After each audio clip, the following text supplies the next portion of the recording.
Some people may have heard of it, some people won't have heard of it. I suppose this is an opportunity to have a chat and speak about it. Briefly, my background, I'm a former Royal Marine. I became an amputee in 2003 as a consequence of an accident whilst trying to put a new route on a mountain in Alaska, and the US Marine Corps were trying to put a route up the mountain, the UK Marines were trying to put a route up the mountain. The Americans said that we couldn't climb the route the way we wanted to climb it. Turns out they were right, and they got to the summit and we didn't, and I fell off on the way up. So whilst I was lucky enough to go through the Headley Court recovery process in the military, I became more and more interested in using the activities that I'd done prior to becoming injured as a recovery tool. And before being injured, I was a mountaineer, I was a sailing instructor, I was a kayaker and a canoeist. And I could see that actually, that whilst I wasn't ever going to be able to go back and remain in the Royal Marines as an amputee at the time, going back to the activities that I had been involved in previously was what made life important and what made me me. And so I used those activities in concert with physiotherapists and other people who were helping to support me through the process, and eventually got to a position where, as an amputee, I was able to return to those activities at the same level as an instructor as that I had been previously. There was a team of people that helped me get there, and the genesis of Adventure Rehab was the consequence of running the Royal Marines Recovery Organisation using adventurous activities and adventure journeys as a rehab tool. And so I took groups of people who had catastrophic injuries, most of them servicemen, many of them amputees, many of them multiple amputees, multiple amputations, sorry. And the culminating point was in 2009, where we took a group of 50 servicemen from a variety of organisations, and we took them to the Everest region. We took a trek to Everest Base Camp, and I led a separate team on a mountain called Amputees, which is the sort of Matterhorn of the Himalayas, where we were the first amputee team to climb that mountain.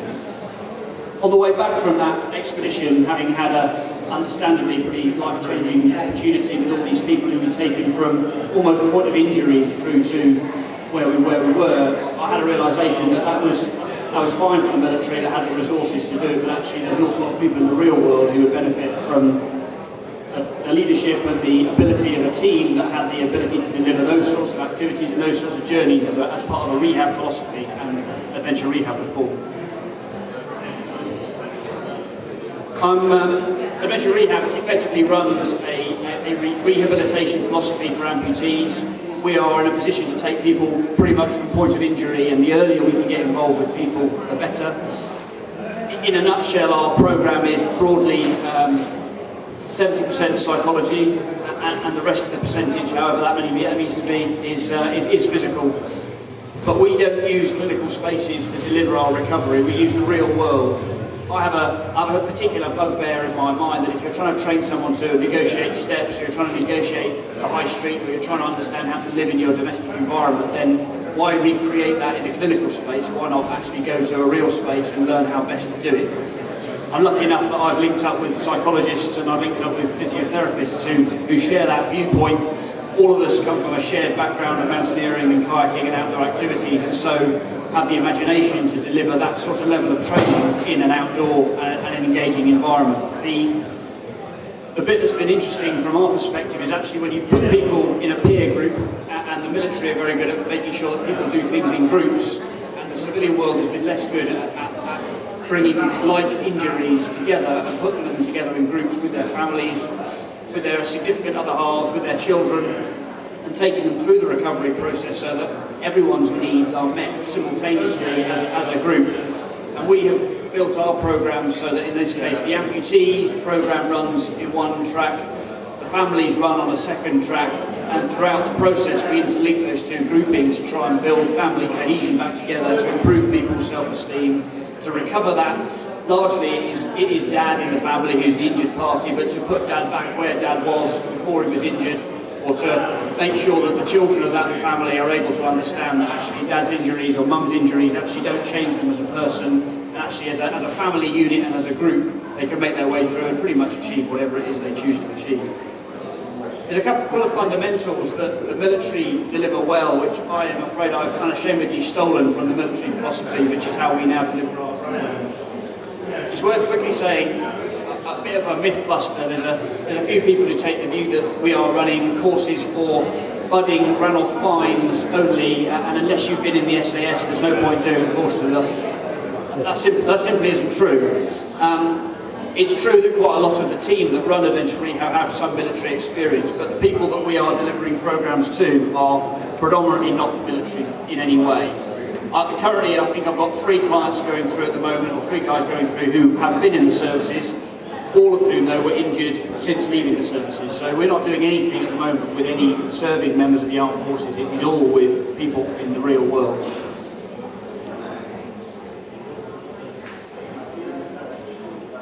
Effectively, we run a 6-month program. We run an assessment course down in Devon. We bring people to a residential environment, taking them out of their domestic dorm. We bring their families with them. We go through a 3-day opportunity for them to look at us and us to look at them.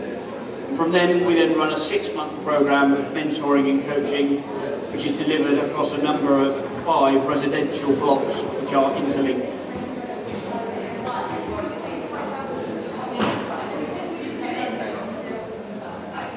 As I mentioned before, doing things in groups is a critical element of what we do. By putting people in a peer group where they're able to support each other, that network is immediately built. You've always got someone else who's going through a similar experience that you can relate to, and importantly, that person's family has the ability to find somebody who's also experiencing life, experiencing the challenges and the stresses and strains that are involved in going through these sorts of processes.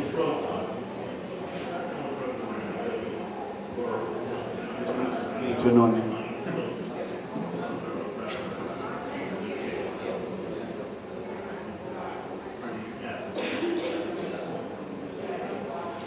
I think there might be a time delay on the map.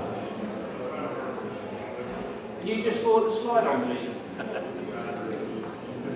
Cat. No, I got it. As I mentioned before, we use the outdoors. I personally have found the outdoors to be a great engaging space. It's a great distraction. It's a great levelling playing field for everyone. And actually everyone, when you actually get outside, get in the weather, get in the real world, actually understand what it's like to have the grass under your feet and get away from the car park, get into the real world, actually people are easily distracted from the day-to-day challenges of life, and with their families and with other people who are supporting them, we found that the outdoors is a really powerful way of people developing their own personal experiences and their skills.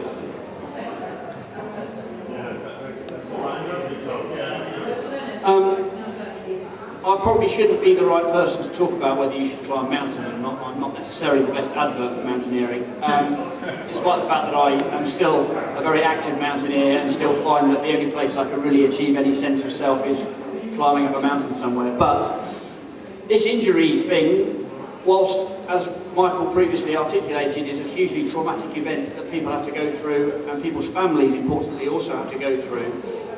Once you go through the initial trauma and the initial challenge, there is a personal development opportunity here. You can either choose to give up and not carry on and choose to adapt yourself to your circumstances, or you can choose to grip life in and overcome the adversity that you're faced with and bring your family and take your family and friends through that with their support. And for me and for the team at Adventure Rehab, that's an important part of how we're delivering our program and how we're working with people, and actually using the recovery process from a psychological and a physical perspective as a personal development opportunity. It's been a remarkable journey with lots of people who had no interest in going back to work, who actually at the end of a program have actually found that actually not only are a lot of them going back to work, but some of them are getting on with completely new careers and setting up businesses in completely new directions as a consequence of having their self-esteem and their confidence and their sense of self restored by their own activities and what they're doing. Vocational and mentoring skills come as part of what we do. Any one of us who've been involved in a team and a group environment, whether it's a rugby club when you're at school, or a bridge club, or a dancing group, or a choir, or whatever else you do, there is a sense of resourcefulness and a sense of support that's gained through humans being in groups. And that's no different to what we're doing. It just so happens that if I'm sitting down with someone who hasn't got a clue what job they want to go and do, or what life they want to go back to, I might choose to do that in the cockpit of a yacht off the west coast of Scotland as opposed to sitting in a clinical space and asking how they feel.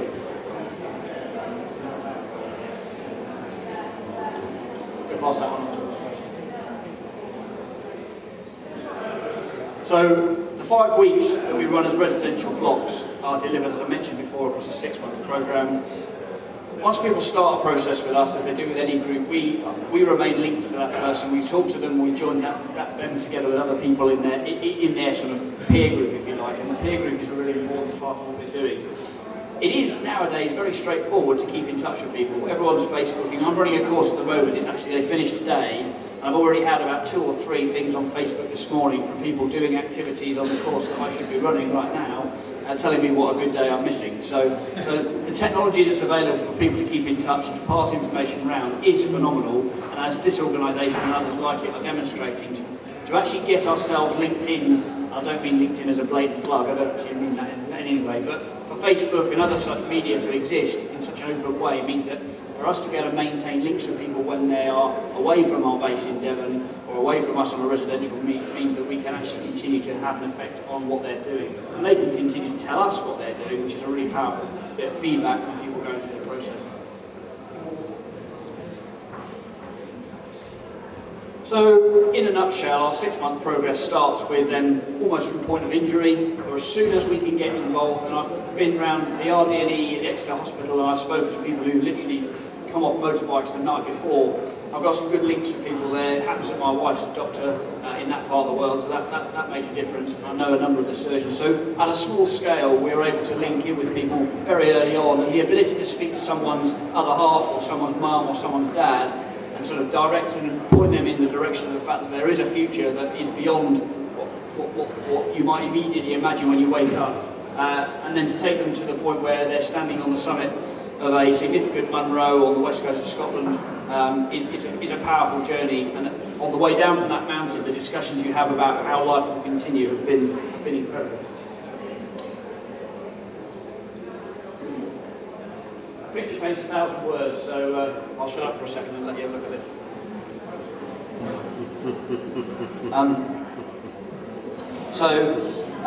But actually to be able to talk through those sorts of strategies and actually to be able to teach those really practical skills which actually don't exist in any manual, they don't exist, most people don't have the knowledge of, okay, so how do you negotiate the shower in a shower cubicle in a random hotel?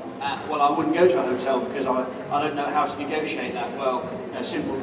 You've seen people delivering glass, those sucker handles that people use to lift glass off lorries. Well, go to Screwfix and buy yourself one of those and stick it on the wall of your hotel room, and suddenly you've got a shower that's got a handle on the wall. And if you're not lucky enough, if you're unlucky, you'll rip some tiles off, but hey, that's the way these things go. But it's providing those sorts of straightforward bits of advice, and I learned that from somebody else on a course who just went, well, rather than doing that and taking the risk of hopping around and pulling sinks off the wall, try using it. So it's passing on those sorts of practical skills, which then suddenly mean that as an amputee, the active world is much more accessible, and those answers are out there. It's just a case of bumping into the right people who've done it before. Sandy, can you move us on? We do a whole variety of other things. The team I've got is quite unique. I've got a physiotherapist who is an amputee specialist. He also happens to be an outdoor specialist, as I mentioned before. I say psychologist, and not usually that immediately just switches people off. We all have our own experiences of psychology, of psychotherapy, of counselling, of coaching, of listening, of however it is couched. The people involved in our team are from a variety of different backgrounds, but also have a variety of unique sort of psychological approaches, which mean that actually very, very supportively your sort of psychological issues can be engaged with. And an example recently was on a Tuesday evening during one of the courses. We had a pain consultant who came and spoke to the course and actually gave a presentation to the course on the kind of neural pathways of how pain actually works as a human. But he was sharp enough to be able to do it in a way that actually normal people could understand, and we didn't have to be an audience of medical students in order to understand what he was talking about. And the conversations that then followed about, so that's why drug A that I'm on does this, and that's why drug B doesn't do what I thought it should do. And simple things like that, that enables psychological support to be provided in terms of empowering people and giving people information. And if we can give that information on the side of a hill somewhere, then forever that information is ingrained in your brain because you associate it with the place where the information was given to you as opposed to it being in a lecture somewhere. A critical point also, as I've mentioned lots of times already, is the family. I wouldn't be in the position I'm in now were it not for the support of an incredible family and a wife and a pair of kids who think Daddy's Magic Legs is just an important part of who Daddy is. But actually, that is the same for all of us. And from a personal journey, I've spent a long time kind of almost fighting against that family support in the misguided view that, you know, as the amputee, particularly as a former Royal Marine and all this kind of good stuff, I have to demonstrate that I can do this without anyone else's help, and I don't need anyone else's help. And actually there's been a salutary lesson to me in helping other people's families through this, to make me realise the support that I've received from my own family. And that's to do that, we ran recently this summer. We ran a family weekend adventure activity weekend for families. It was deliberately designed for amputees and their kids. The whole event actually was focused around people's kids. It was adventure leadership challenges. It was a bit of raft building. It was a bit of canoeing. It was a bit of being driven around on a quad bike and listening to kids and have fun. It was just about having fun as a family in the outdoors, and we were able to deliver that, but with a team there's a psychologist there if people want to speak to one. There's a physio there if people want to speak to them, and the discussions around the sort of campfire in the evening were pretty remarkable. Me and the team pretty much stood back and just watched this incredible bunch of people who never met each other in most cases just share their experiences and then leave. And then, as I mentioned to a colleague earlier, I then last week started receiving letters from the kids of some of these families explaining that was, in their own words, that was the first time they'd seen Mum and Dad doing the things that they'd done. And it's a pretty powerful journey to have the opportunity to be able to take people through that. So family inclusion for us is a critical part of the adventure rehab journey, and for us, engagement with people's families is key. Cheers, Sandy.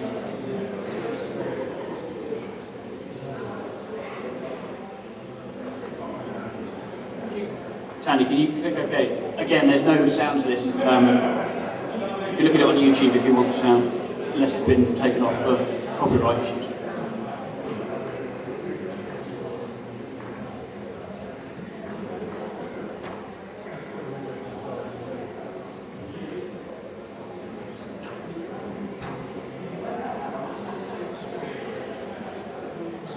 Be doing this, or I need to be doing something else. Part of the skill, I think, in the team that we've put together is that actually we know what we want to do, we know how we want to deliver activities to individuals, and it's up to my team and up to us to have the ability to adapt our approach and the activities to some extent, perhaps, to enable people to have the opportunity to do things. And I think I'm right in saying that up to now, photos and the activities you've seen, we've enabled anyone who's come and wanted to have a go at them to be able to have a go at them. There is an approach that will enable people to do so.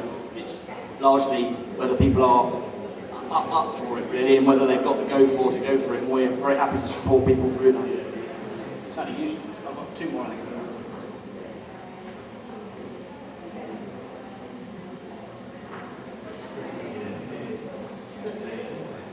Go on a slide. There are obviously groups of people out there who still want more of this sort of stuff and want to take it on to the next level. And for those people who wish to do that, and there are a sort of hooligan element out there in the amputee community who are asking us to provide more and more challenging things which perhaps go beyond the scope of a rehab activity, but are out there because people feel the need to continue to push themselves, and who am I, people like Colin, to stop them from doing that, because that's actually what fundamentally enables us to tick, and so I kind of understand why people feel the need to do that.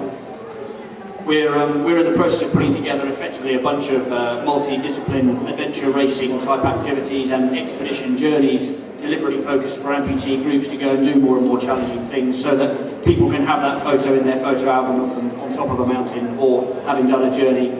We use the concept of source to sea quite routinely as a journeying activity, where we'll start in a high place and we'll make our way down via a variety of adventurous activities to the coast, often finishing on a boat in some way, or even finishing diving under the water. So there's a whole raft of activities out there. I'll be up on the end of the stand if you want to come and explain what it is you'd like to achieve, and I'm sure we can put together a plan to enable it. Team development is another way that we have found as a useful opportunity to explain to wider communities, wider family groups, and people's kind of social groups, work groups, the needs and the understanding that changes involved in a rehab journey. And we deliver a variety of adventure-based team building activities which are rehab focused to continue to spread that message outside further world.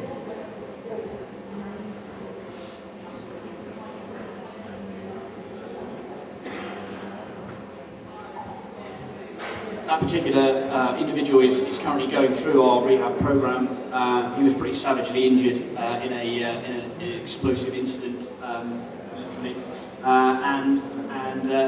but has been through a pretty challenging, and he wouldn't mind me talking about it. He'd been through a pretty challenging circumstance with his family, and actually his interests in what we're doing. He's pretty catastrophically injured by anyone's sort of definition of the word. And for whatever reason, our approach has clicked with him and his family, and is making significant changes. So come and speak to me. I'll put the Adventure Rehab stand. I'm grateful for your patience and interest, and come and let me know your thoughts. We're available. There's a website. Come and find us. Claims. Most of our clients are funded through insurers or insurers as a consequence of personal injury or clinical negligence. We've also got a bunch of clients who are with us as a consequence of their employer funding them through, and we've got a couple of people who work for civil service, interestingly, who are finding funding routes via employment charities who are funding them through in order to return to the workplace. There are also people who are funding out of their own pocket and are paying themselves. And we are currently negotiating a situation whereby we could find an opportunity to be part funded as a consequence of an NHS referral. But my sense is, with the state that the NHS and the funding routes and all that, the issues with that, I think we are some way from achieving the nice guidelines and the broad spectrum of bureaucracy that we'll need to navigate through in order to achieve that. But for the time being, most people are privately funded. There is some charitable endeavour involved in what we're doing, and we do have a charitable route. It's our first year of being in existence, and so we are still finding routes to enable people to come and take part.